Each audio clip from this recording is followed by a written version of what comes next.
መክሌት ክርስቲያን ኦርቶዶክስ ሚዲያ በጎይታ በኢየሱስ ክርስቶስ ስም 2026 ዓመተ ሰላምን ፍቅርን ጥዕናን ሓጎስን ጽጋብን ይሁን።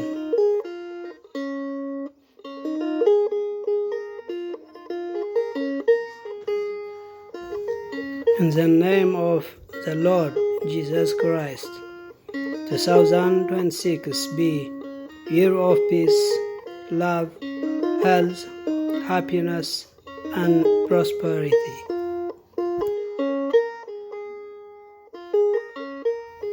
እዚ ትርእይዎ ዘለኹም ናይ ቻይና ደረጃ ምዕባለ ዝገልጽ እዩ።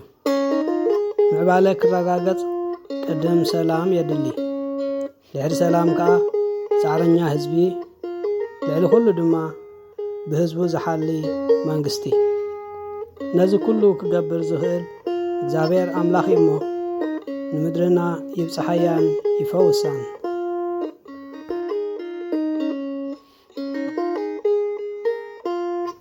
ከም ህዝብና ገይሩ ዝተቃለሰን ዝሞተን ከርተት ዝበለን ህዝቢ የለን እሞ ልዕሊ ኩሉ ክኸብር ዝግብኦ ህዝቢ ነይሩ።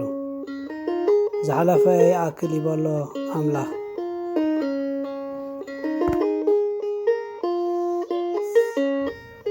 ከም ህዝቢ ንሕና ክንገብሮ ዝግባአና እውን ኣሎ።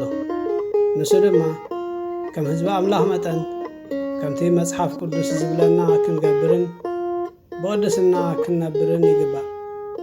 ኣምላኽ ድማ ብኣና ተሓጒሱ ጸጋታቱ ከብዝሓልና ይኽእል።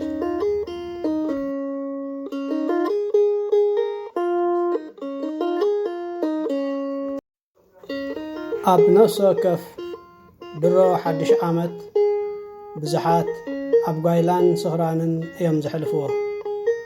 እቶም ናይ እግዚአብሔር ሰባት ግን ብምስጋናን ጸሎትን ኣብ ዝሓለፈ ብህይወት ስለ ዝዓቀበና ንዝመጽእ እውን ብሰላም ጥዕናን ፍቕርን ሓጎስን ጽጋብን ቅድስናን ክሕድወና ንእግዚአብሔር ክልሙን እዮም ዘሕልፍዎ።